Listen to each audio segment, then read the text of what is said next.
Regresamos a Sin Filtro. Es momento de, bueno, recibir los mensajes, las preguntas que nos envían los seguidores de redes sociales. Vamos con la primera. Nos dice Víctor, SF los que faltan. Y los de los gobiernos pasados, ¿cuándo, Arzú? ¿Cuándo? Bueno, gobiernos pasados. ¿Hay posibilidad? Es una petición que se hace a la CICIG recurrente sobre investigar el tema del transurbano, ir más allá en otras administraciones. ¿Ustedes creen que es posible que se pueda investigar a administraciones pasadas? Yo creo que sí es posible. Además, la responsabilidad pues, no es, en estos casos, la FENESE termina la responsabilidad por lo menos 20 años después de. Y o sea, esos 20 años responsabilidad. Están terminando ahorita por lo menos para el gobierno de Arzú, por eso estamos hablando de los 20 años de los acuerdos de paz, ¿verdad? Pero yo creo que sí, pero aquí no solo tendríamos que hablar Arzú, tendríamos que hablar Colom, y ahí está Transurbano, pero hay otra serie de casos que creo que tendrían que verse, por ejemplo, la bolsa solidaria. Por ejemplo, habría que ver también la relación que tuvo con los sindicatos. Habría otro caso y luego vamos hacia Berché y luego vamos hacia Portillo. Por supuesto que se puede ir para atrás, pero aquí tal vez el consejo sería despacito porque tenemos prisa. Sí, ya con lo que tenemos en la mesa, con estos casos hay 50 si no sabemos todavía invitados. Si Mendizábal, si Alba Lorenzana, si Rabés, si el CIPI, si Lagartillo y todos estos primero se van a traer, no se van a traer, eso va a tomar tiempo, pero que se puede, se puede. No sé si en este caso MP y las autoridades empiezan a ver hacia atrás cuando tienen una mesa bastante llena. Se necesita una institucionalidad fuerte, pero ¿hay mecanismos para poder investigar administraciones pasadas, sobre todo figuras legales? Es que vean, justamente aquí hay dos consideraciones que hay que hacer. La primera, porque ganas hay. Ganas hay. Y vean, en un par de ocasiones yo he escuchado al comisionado decir algo así como, el caso cooptación del Estado es como un rompecabezas, que uno empieza armando el marco del rompecabezas y empieza a llenar como que la parte de adentro hasta que arma la imagen, ¿verdad? Pero aquellos rompecabezas de 1000. El caso, cabal, es como de 20,000 piezas. El caso cooptación es el marco y algunas piezas. Todavía falta llenar algunos vacíos. Pero ese rompecabezas es el rompecabezas 2011, 2015. Probablemente hay un rompecabezas igual para 2008. El periodo 2008-2011, para el periodo anterior y así sucesivamente para atrás. Entonces, digamos que CICIG entiende muy bien esto, entiende muy bien la dinámica de que digamos que ahorita están agarrando las estructuras de corrupción que operaron en esos 4 o 5 años, pero se pueden ir para atrás y ganas no le faltan. Lo que pasa es que hay que recordar dos variables. Primera variable, a la mayoría de procesados por casos de corrupción se les está persiguiendo bajo los delitos tipificados en la ley contra la corrupción, que se aprobó, si no me falla la memoria, por ahí de marzo-abril del 2013. Por ejemplo, a los delitos se le está tipificando el delito de fraude, venía en esa ley. Peculado por sustracción a los de plazas fantasmas, en esa ley. El delito también, por ejemplo, de tráfico de influencias, abuso de autoridad, en esa ley. Entonces, muchas de las figuras legales o se crearon o se fortalecieron en el 2013. Entonces, ¿qué me dice eso? Si yo estoy investigando un caso del 2009, 2008, no puedo usar esa ley porque la ley no es retroactiva en materia penal a menos que favorezca al acusado. Entonces, ¿qué me dice esto? Si yo quiero, por ejemplo, investigar un caso de corrupción del gobierno de la UNE, de la Gana, del FRG y demás, lo tengo que hacer con los delitos que existían con el marco, que existía. Y recordemos qué pasó con el caso de Portillo. A Portillo se le acusó por peculado, pero la descripción del delito de peculado que se le aplicó a Portillo y a sus secuaces era tan débil y tan laxa que sencillamente cuesta amarrarlo. Entonces digamos que sí, los órganos de investigación tienen problemas, tienen limitaciones para perseguir hacia atrás por esa razón. ¿Qué variables sí pueden activar? La del lavado de dinero. Porque el delito de lavado de dinero está desde el 2002. Entonces, algo que sí pueden, a ver, tal vez no puedo, es difícil amarrar la acusación por peculado, por sustraer el dinero público. Pero sí si se puede rastrear movimientos financieros, el tema del lavado de dinero, ahí hay para agarrar bueno, los últimos 3-4. Portillo mismo los cheques de Taiwán. Así es. Por eso, ¿verdad? Y el uso de, ¿por qué? Bueno, primero los casos literalmente los gana él aquí en Guatemala, porque fueron débilmente presentados. Con esa figura que existía en ese mucho, entonces. Y en mucho era que se terminen esos casos en Guatemala para darle camino a la posibilidad de extradición. O sea, no bastan las ganas de querer investigar, hay que tener herramientas. Y entonces con esos, los cheques de Taiwán y todo pero ahí la extradición no fue ni por los cheques de Taiwán, ahí fue por el uso del sistema financiero gringo. Por eso fue que fue a parar pie con jeta a la cárcel de Estados Unidos. Que ellos no perdonan el uso del sistema, sí, ¿no? Y ese uso del sistema de Estados Unidos, que era el clásico, ¿verdad? Se robaban el dinero en Guatemala y lo iban a meter a una cuenta a Miami, ese sí se puede reactivar y mucho creo que se debe activar. Y aquí es donde nosotros veríamos un interés también, un interés grande por parte del apoyo que podría dar Estados Unidos a estas investigaciones. Vamos con otra pregunta de los seguidores de redes sociales que llega a este foro con la etiqueta SF, los que faltan. Nos dice Jorge, el MP dijo que ya tenía nuevos casos para presentar en enero. ¿Será que se irán a los Estados Unidos? Bueno, la CICIG y el Ministerio Público dicen que están desarrollando nuevos casos. ¿Ustedes por dónde creen que hay líneas de investigación fuertes que en este momento las fiscalías podrían develar en los próximos días? En un posible jueves de CICIG. Un jueves o cualquier día de CICIG, ya no de Pache, sino de CICIG. Sindicatos.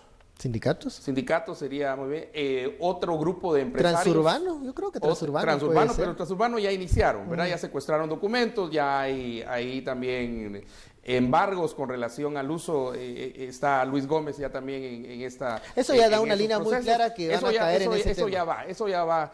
Pero sindicatos podría ser y luego también grupos de empresarios que podrían salir no solamente digamos, ligados a varios de los casos que están ahorita. Es como jalar un hilo, ¿verdad? Más allá de la defraudación. Más sí. allá. Sí, porque aquí hay varios, ¿verdad? El lavado de dinero, más allá del simple financiamiento de los partidos políticos, ¿verdad? Sí. Entonces, sí hay varios caminos que sí y MP podrían seguir. Y yo creo que sí vamos a tener sorpresas, y ahorita en enero. A ver, Philip, ¿qué jueves de CICIG se viene? Yo agregaría también lo que se está adelantando de investigaciones en el Ministerio de Comunicaciones. Recordemos que hubo unos embargos preventivos ahí a mediados de diciembre contra Alejandro Sinibaldi.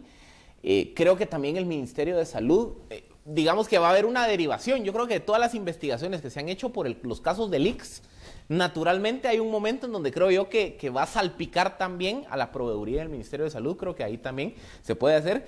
Y luego el Congreso de la República, porque bajo la misma lógica por la que está perseguido Luis Rabé, por la que está preso el hermano, por la que está preso Cristiani y por la que mañana en teoría se van a resolver los otros antejuicios, bajo esa misma lógica se puede empezar a investigar a la Junta Directiva del 2014, del 2013, del 2012 y así para atrás, porque básicamente la acusación es haber autorizado plazas de forma anómala, sin cumplir requisitos y con abuso de autoridad. Yo creo que ahí hay por lo menos 3 rutas, aparte de las que ya mencionaba Estuardo, que dan para seguir rascando. Y Overdream. Overdream, que es una caja de sorpresas. Eso cuando estalle, o ya estalló realmente en el Congreso, eso va a ser para quienes siempre hemos pedido una limpia en el Congreso. Y la investigación que Overdream la puede dar. Sí, y ahí las sumas van de 350,000 quetzales para arriba por diputado. Por voto, así es. Otra pregunta de los seguidores de redes sociales con la etiqueta SF, los que faltan para aquí aumentar la discusión, la conversación en el foro. Nos dice Mimi, SF, los que faltan, ¿para cuándo? ¿Qué están esperando las autoridades? ¿Más plata? ¿Por qué pasa más de eso? ¿Por qué pesa más eso que la ley en este país? Nuevamente, la percepción ciudadana de que el dinero obstaculiza la justicia y que pues otorga otros privilegios que el guatemalteco común y corriente no tiene o no puede costear. Yo regreso a la entrevista y voy a insistir varias veces en leer la entrevista que el juez Gálvez dio a nuestra compañera, a nuestra colega periodista Claudia Palma para Prensa Libre. Y él se nota muy preocupado en la reestructuración de las mafias, ¿verdad? Esa reestructuración.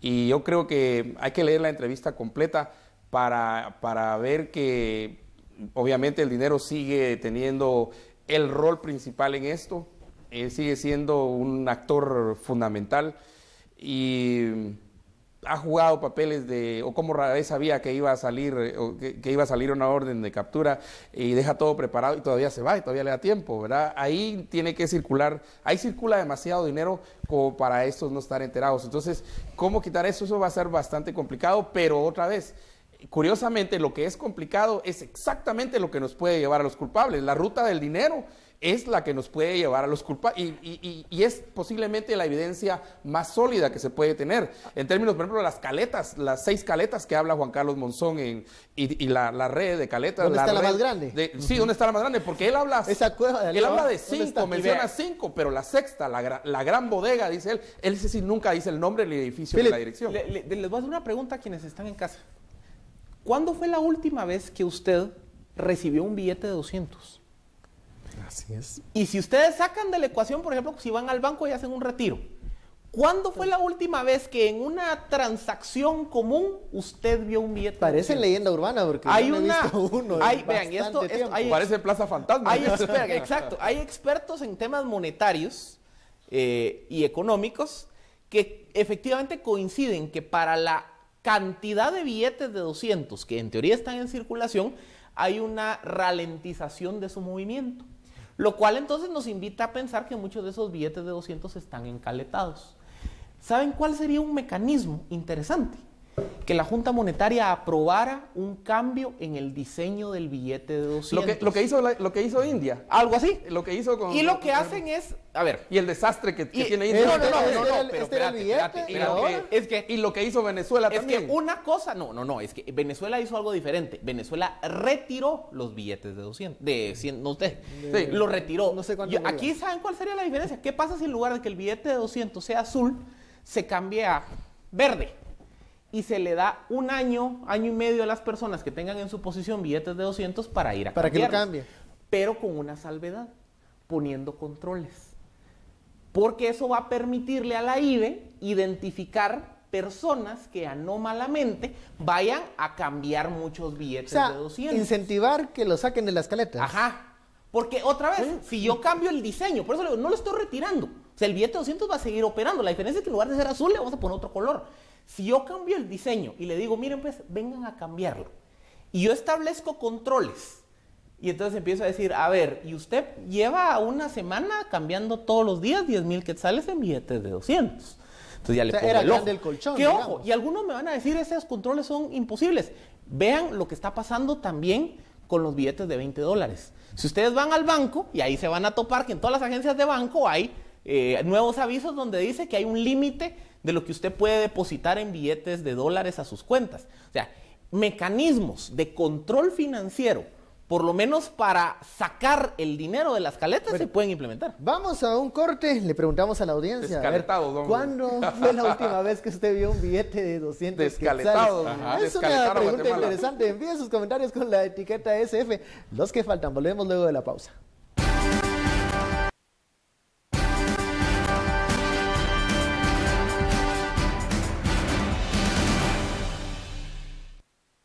Llegamos al último bloque de Sin Filtro y es momento del debate. Otra nota que ha causado revuelo este día es el anuncio del retiro del ejército de las calles. Finalmente, dicen las autoridades, el ejército regresa a los cuarteles y será la Policía Nacional Civil la encargada de su seguridad. ¿Qué piensan los analistas y cuáles son las posturas? Philip. Vean, yo creo que un ejército no está diseñado para llevar a cabo tareas de seguridad interna. Yo sé que la Constitución de Guatemala así lo dice, pero, a ver, de entrada, solo vean esto. Imagínense patrullar las calles de una ciudad en las botas de combate. No es nada cómodo. Un ejército en doctrina, entrenamiento, equipo, no está diseñado para hacer tareas de seguridad ciudadana. Eso le compete a la policía. Entiendo la razón. Entiendo que sacar al ejército a las calles fue una medida que se utilizó en el marco de una gran crisis de inseguridad. Pero es que yo sí creo que es algo que no podía extenderse ad eterno. Me preocupa, eso sí, que yo no sé qué tanta capacidad tenga la policía para llenar ese vacío. Y no es un vacío numérico, o sea, porque hoy se están sacando 900 soldados y están metiendo 2,000 policías a la calle. O sea, en teoría, cuantitativamente, se va a complementar ese número. Pero a mí lo que me preocupa es que la ciudadanía, en general, le tiene miedo y desconfianza a la policía, y en cambio le tiene respeto al ejército. Es necesario que salga Sacando el al ejército, yo no para que sé se si va a fortalezca la quedar policía. esa autoridad de respeto. ¿Estor? Yo hice un sondeo y yo creo que primero hay que ver qué piensan las autoridades. Hice un sondeo hoy por la radio en la mañana y a este momento son los resultados, que deben regresar a los cuarteles 22%, que deben quedarse en las calles, en las funciones de seguridad ciudadana 41%. Me sorprendió a mí, la respuesta que más me sorprendió de este sondeo fue la PNC puede sola, o sea que sí puede ir sola, solo 4% cree que puede ir sola, imagínate la confianza. O debe aumentar CCC 33%, entre quedarse en las calles, quedarse en las actividades que están y aumentarse es casi 75%. O sea, principiemos con eso. Un estudio de ACIES presentado hoy precisamente en términos de la confianza que la gente tiene en las instituciones, revela que la ciudadanía le confía más al ejército que a la policía. Y cuando vamos viendo los números, sondeos o el estudio de ACIES, creo que es importante entender que yo sí creo, a diferencia de lo que dice Philippe, que yo sí creo que no solo porque lo diga la Constitución, sino que el ejército, por la experiencia que tiene, sí puede ejercer hasta mejores funciones en la calle, hasta funciones mejores en los pueblos. Si no, la población no los pidiera. Si no, la población... miren, una cosa es verlo desde arriba, verlo desde la torre de cristal, pero otra cosa es ir a la calle y preguntar a la gente. Yo creo que esa es la pieza de información, la pieza de inteligencia más importante que dice la población. Y ahorita... 4%, solo 4% cree que la policía sí podría en cierto momento llevar solo este proceso. Yo creo que mucho cuidado a las autoridades, mucho cuidado al presidente y mucho cuidado a esta estrategia. Ojo que esta estrategia viene como una petición para obtener las migajas del plan de la prosperidad. Y digo migajas porque no solo hay que repartir 1.000 millones entre muchos años y entre 3 países. Entonces al final lo que queda es bien poquitillo, pero el precio que trae es sacar al ejército de las calles. Yo pongo un ejemplo de cómo el discurso gringo tiene dos aristas aquí y chocan muchas veces. Por ejemplo, pide que salga el ejército de funciones de seguridad ciudadana. Y lo ha seguido el ministro y lo ha seguido el presidente. Pero por el otro lado, en Petén tienen a la GEIR, al grupo especial de interdicción y rescate, donde les dan dinero, donde les dan carros, donde le dan hasta los uniformes, les dan todo. Entonces, y estos son élites del ejército, son élites caiviles. Entonces, ¿por qué los gringos, en términos de Petén y en términos de la GEIR, y además tienen más, no solamente en Petén, sí colocan aquí esa posibilidad y ojo que están cuidando pueblos también? Porque ahí sí hay una diferencia, A ver, la seguridad ciudadana se entiende más como la seguridad policial urbana comunitaria. O sea, la seguridad ciudadana es el policía que está en la calle patrullando el cuadrante, que está patrullando una calle, etcétera, etcétera. A diferencia de los equipos en Petén, los equipos de interdicción, que no necesariamente están proveyendo seguridad ciudadana, sino que están proveyendo seguridad nacional en el rastreo e identificación de estructuras criminales de narcotráfico. Entonces, mi tesis es que el ejército no está diseñado para prestar seguridad ciudadana. Dicho de otra forma, tener a un soldado de verde, con botas y ametralladora, caminando por las calles de una ciudad, no es su función. Pero tener a ese soldado cuidando las fronteras, rastreando estructuras de narcotráfico, rastreando estructuras de, de movimiento de personas, de armas y demás, esa sí es su función. O sea, yo lo que creo es que sencillamente el tema de la seguridad ciudadana no es un tema ni siquiera que debería ser punitivo, debería ser más preventivo. Mientras que el ejército, por definición, es una institución eminentemente de poder de fuego. No puede digo, para mí hay un pero fíjate que si fuera así, ¿qué están haciendo los soldados ahorita en Istambul, pues? ¿Qué están haciendo los soldados en Berlín? ¿Y qué están haciendo los soldados? Pero es que ahí porque hay un ataque terrorista. Entonces, si no puedes... porque tu argumento es que el soldado no debe estar en la ciudad. ¿A cuenta de que no? Y si hay problema de botas, ponele tenis, pues. Si ese es el problema. Pero hay una cuestión de doctrina. Es que en el ejército sí, el problema de la policía es que no tiene doctrina. Ese es el problema de la policía. Por eso debe seguir el ejército en las calles. ¿Por qué? Mira, 4% cree que la policía va a poder sola. Mientras no se reestructure la policía y esos argumentos de reforma no se lleven hacia adelante. Mira, 60 millones en reforma, 80 millones en reforma, y no se reforma nada. Y duplican el número de el los argumento que dice militares. Eduardo, quitarle las botas y ponerle tenis.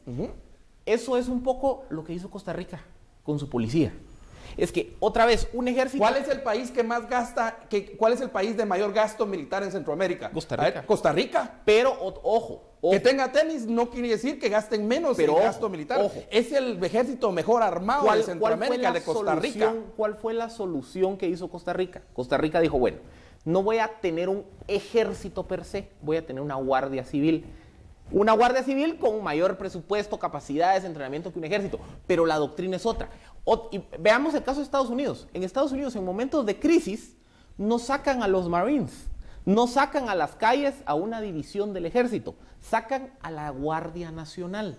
Es decir, el mundo ha evolucionado para entender que esto ya no es un debate de ejército y policía, sino hay un híbrido. Y yo creo que en esta discusión deberíamos de entender que tener al ejército en tema de seguridad ciudadana no es lo más sano. La policía es incapaz de cumplir, está totalmente de acuerdo. Pero la solución no es otra vez generar esa mezcolanza. Deberíamos de estar pensando en un híbrido, una especie de guardia civil, una guardia nacional. Y eso fue lo que yo propuse anoche, una guardia nacional. Un modelo tipo costarricense. Pero no se hizo esto. Resuelve un poco ese no problema. juntaban al soldado y al policía, dos mentalidades diferentes a la par. Que son dos culturas y yo no diferentes. sé si finalmente y además aquí tenés una resultado. doctrina del ejército. Aquí todavía estoy esperando que me digan cuál es la doctrina de la policía. ¿Verdad? Además, los dos tienen que ganarse la confianza. ¿Por qué la población confía más en unos que en otros? Si a la población no le importa si lleva botas o lleva tenis. Lo que quiere, la seguridad que es una percepción, la seguridad es una sensación. Pero sí reconoces que no es lo más sano que que sea el ejército el que cumpla esa función, sino debería ser una policía nacional fortalecida. Eso es lo ideal. Sí, pero mientras llegamos a esa Policía Nacional fortalecida, que esta PNC nos viene desde los acuerdos de paz hace 20 años y no hay modo, ¿qué hacemos?